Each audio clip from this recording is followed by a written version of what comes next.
Okay, my guest today is Brandon Pugh. You know him as a deacon. He is also a lawyer. He is a JAG officer.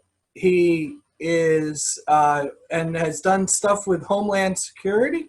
And if I read all your accomplishments, it would take up the entire time of the interview. So, in 3 sentences, can you give us exactly kind of what you do? Sure. So, Bill, thanks for having me first, Bill, and thanks for doing this more importantly. So my civilian job, I'm legislative counsel, or essentially I'm an attorney with the New Jersey General Assembly. That's what my civilian position is, but then I'm also an attorney for the Army. So I serve in the Army Reserves as a JAG officer, or essentially a military prosecutor. So that's my two main, employment, I guess you could say, but Okay. So now, how has this virus, how has this affected your life? it's affected it a lot, both professionally and personally. So Let's go professionally first. Let's go professionally first. sure. So obviously, with the state legislature, we're working 100% virtually as well. I mean, every once in a while, some of our management will have to go in, but it's a new frontier for us because as a legislature, we still have to get bills and laws passed and the governor to sign them, especially related to COVID-19. So I know as a legislature, they experienced their first voting session electronically. But as an employee as well, we didn't have the option to telework or before, but now we're 100% from home. So we've adapted. We've been doing conference calls. We do a lot of our research and just save it to the cloud. But definitely is a change of pace, especially as an attorney, because a lot of what we do is interacting with clients. So now doing the same work, but now doing it through computers is definitely forced us to adapt in the legal profession. Okay. So now let's go personal. So you are planning on getting married in May. Correct. What exactly is going on with that? Is that it affected it in any way, shape, or form? So that is a question I've gotten literally dozens of times this past week because I do such a good job as an interviewer. I figure I change it up. No, it's fine. So yes, Linnea and I were are engaged and set to get married on May 2nd at the church. I also just want to say May 2nd is also my birthday. Oh, see, perfect timing. So go we ahead. may have planned that. Go ahead. But obviously, with COVID, there's a lot of venues are canceling on people. Fortunately, ours didn't because most of the guidelines are going through the end of April. But everything is just showing that, unfortunately, this will probably continue for the foreseeable future. And we had a lot of guests traveling from out of state, so we had to make the difficult decision to postpone it. My birthday. Exactly, away from your birthday. Don't spoil my party. Exactly. So, so it's unfortunate because, you have a months and months of planning going to one day, but we are going to reschedule it to probably the summer and fall. But, that's a headache in itself. But obviously there's a reason for everything. And we're just keeping that in mind that, the purpose of getting married obviously is the marriage aspect. So, the ceremony and the reception are nice, but if we can still get married, that is ideal. I know that's even what Pastor Vince has said. You might as well still get married. Don't let COVID stop you. Just postpone your festivities. Sounds like a plan. So I like to do different sections when I do interviews. And this section we always call a deep dive. Okay. So what we do is we dive in a little deeper. And I have several different little deep dives.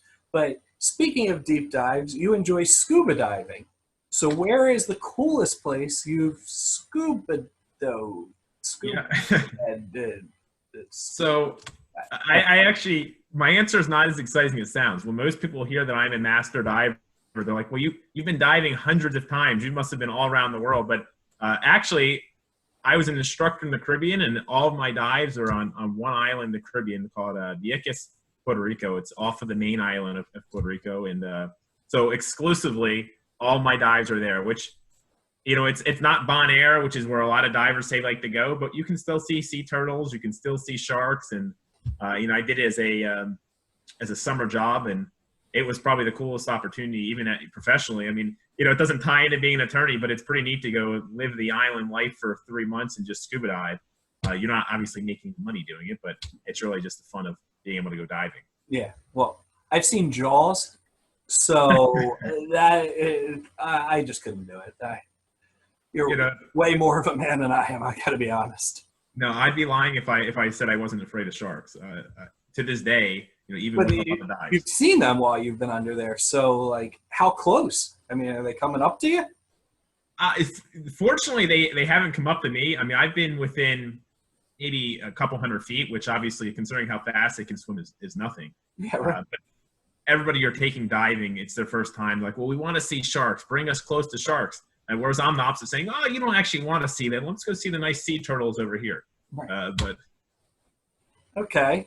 So we're going to keep delving deeper now.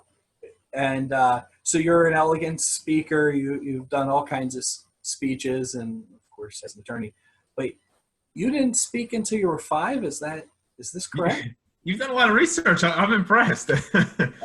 Yeah, so this is something not a lot of people know, and I've only actually put it out there one time through an interview, so I'm impressed. And it's yeah, so I unfortunately didn't speak until I was 5.5, and my parents and I were told that I would never actually speak in my life.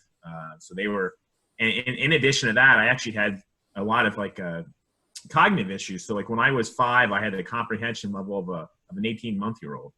So the prognosis was that, look, your son is unfortunately never going to overcome these obstacles, and is likely going to either have to live with his parents or is going to always have to be institutionalized. So it's just something that was a struggle, growing up. I don't remember a lot of it, but went from being told by dozens of doctors around the country that you would never speak and never overcome this, to fortunately just slowly over time. I can't shut you up. Yeah. I'm making up for lost time, Bill. Okay.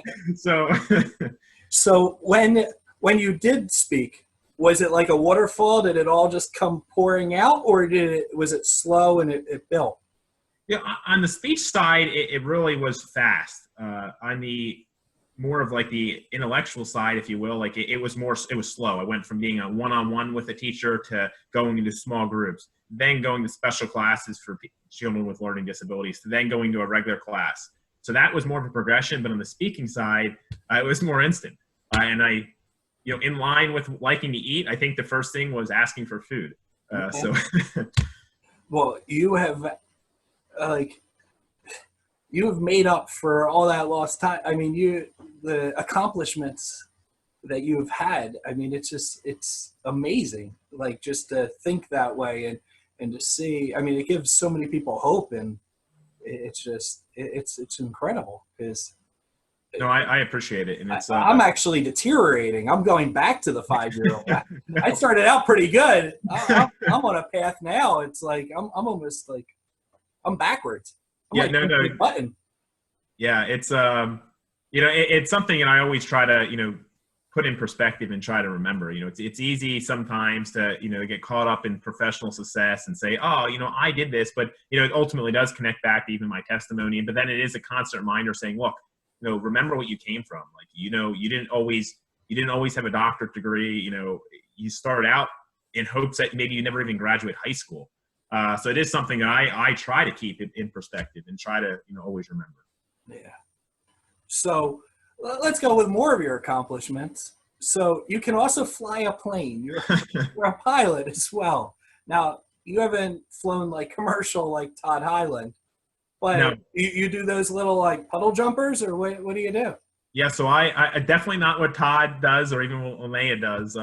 Those two can talk about flying an entire different level than me. I fly a Cessna. So mine's a four-seater plane, and a highlight of my month would be going up in the plane and taking to Cape May for lunch, taking a couple family members. But yeah, definitely not what Todd flies. I wish I could, but that's definitely beyond my ability. Again, I have a tough time flying a kite, so I mean, I just, for what you do, I mean, my notes are just like incredibly long for like all your accomplishments. Well, I'm impressed, Bill. You put a lot of time into this. That's. Well, I have a really good research department, yep. Which would be my kids and I. Yep. No, well. So we know how to use Google. No, I mean, and I say this sincerely. You missed your calling. You need to go back into radio now because it's pretty impressive. Yeah, well, this microphone's fake and the whole thing's fake. Like, I have pajama bottoms on. like, yeah, this isn't exciting. You know, I'm just wearing this to. Well, that's what they say. Everybody's doing these days. Everybody's surviving through Skype and Zoom. You have a suit top on, but Right. you have shorts on underneath. Right. So. Exactly. So let's we're gonna go to one other little thing we like to do, which is called Would You Rather. So I have my Eagles hat here. Inside my Eagles hat is just random weird questions. So I'm about to ask you just a random off the wall question out of here.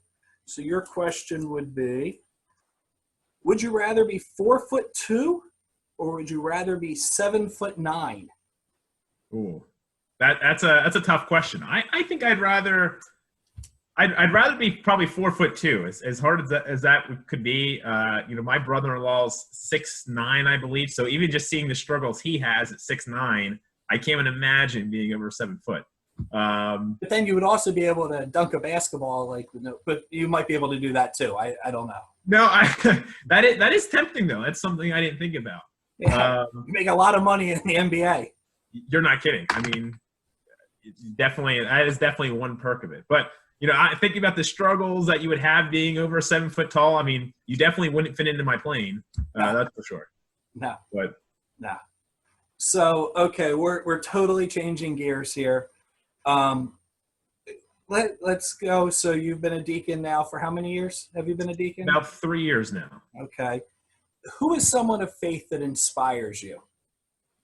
In terms of like somebody that we would know or somebody from like the Bible? Oh, you're the first one to ask me that. It's so Hey, far. I am an attorney, so it's natural to come up with 100 questions and never actually give you an answer. Oh, okay. Well, I want both. Okay, well, I can give you both then. Yeah. So in terms of somebody we know, I mean, not to use the stereotypical example, which I'm sure most people have said, it would be Pastor Vince. In terms of, the benefit of Pastor Vince is, even as a deacon, I see him in that setting, and we can work on each other, work with each other to develop a church budget. But then at the same time, he's always there for any spiritual needs I have. For instance, a couple weeks ago, Lene and I went from our pre-marriage counseling that he likes to do with all couples going to marry. But that same day, I was talking about the church budget. So it's neat to have that relationship with him. But then also know that he's always there, for you. And what I admire about him is that he's involved in the community in addition to just being involved with Immanuel, which I think as a church is critical for us. We're not just a building. We're not just an isolated group of members in Immanuel. We really should be involved in the community. And I think Vince embodies that. And then from the Bible, that would be hard. Well, you're the one that set yourself up. Everybody else just went right to the, let me go to, I'm cheating actually because I like to read, and I think I don't have the staged here as much as it looks staged, but it's like the 7 greatest men in the Bible book, so it sounds staged.